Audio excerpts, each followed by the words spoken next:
नमस्कार बंधुरा आज आमी आपनादेर इलिश माछ ओल दिए रान्ना करे देखाबो। तार जन्य प्रथमे आमी एखाने कयेक टुकरो इलिश माछके भालो करे धुए लवण हलुद माखिए निएछि आर एखाने ओलटाके छोटो छोटो टुकरो करे केटे निएछि। एखन बंधुरा आमी रान्नाटा किभाबे करछि एकटा लाइक दिए देखते थाकुन।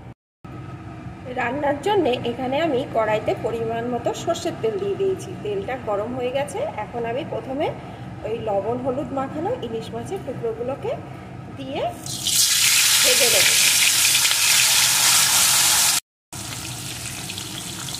এপিট ওপিট করে খুব কড়া করব না, মোটামুটি ভাবে ভেজে নেব। এই মাছগুলো আমার ভাজা হয়ে গেছে, এখন তুলে নেব। নিয়ে বাকি মাছগুলোকেও একইভাবে ভেজে নেব। सब माछगुलो आमार भेजे तुले नेওয়া হয়ে গেছে। এখন এই তেলের ভিতরে দিয়ে দেব একটা তেজপাতা, দুটো শুকনো লঙ্কা, একটু গোটা জিরে। এখন ফোড়নগুলোকে একটু লাল লাল করে ভেজে নেব। ফোড়নগুলো লাল লাল করে ভেজে নিয়েছি। এখন এর ভিতরে দিয়ে দেব ওলের টুকরোগুলো।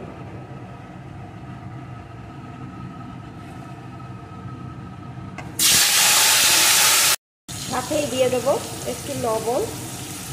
লবণটা কিন্তু আপনারা আপনাদের পছন্দ মতন দেবেন, কারণ ঝাল লবণ সবাই সমান খান না, যে যেমন খাবেন তেমনই দেবেন। একটু হলুদ গুঁড়ো, কয়েকটা চেরা কাঁচা লঙ্কা।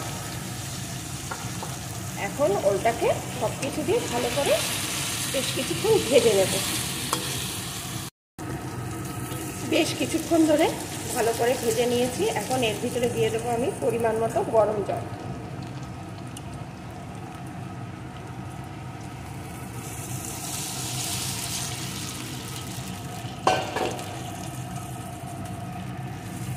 এখন ভালো করে বেশ কিছুক্ষণ ফুটিয়ে নেব, যতক্ষণ না ওলগুলো ভালোভাবে সিদ্ধ হয়ে যায়। ভালো করে আমি ফুটিয়ে নিয়েছি, ওলগুলো আমার সিদ্ধ হয়ে গেছে। এখন আমি এর ভিতরে ভাজা মাছগুলোকে দিয়ে দেব।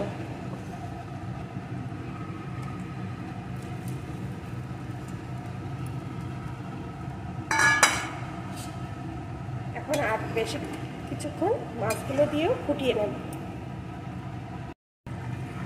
ভাজা মাছগুলো দিয়েও বেশ কিছুক্ষণ ভালো করে ফুটিয়ে নিয়েছি।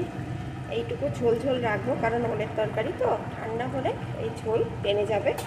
এখন উপর দিয়ে দিয়ে দেবো একটা ভাজা মশলা, যেখানে আমি গোটা জিরে, গোটা ধনে আর গোটা গরম মশলা শুকনো কড়ায় ভেজে গুঁড়ো করে রেখেছিলাম, সেই মশলাটা দিয়ে দিলাম। এখন একটু নাড়িয়ে নেব। এই মশলাটা দিয়ে কিন্তু বেশি ফোটানো যাবে না, তাহলে এই মশলার যে একটা সুন্দর গন্ধ থাকে সেটা পুড়ে যাবে। একটু নাড়িয়ে নিয়ে ব্যাস আমার রেডি হয়ে গেছে। খুব সাধারণভাবে অসাধারণ স্বাদের ওল দিয়ে ইলিশ মাছের রেসিপি। এখন এটাকে আমি একটা পাত্রে নামিয়ে নেব।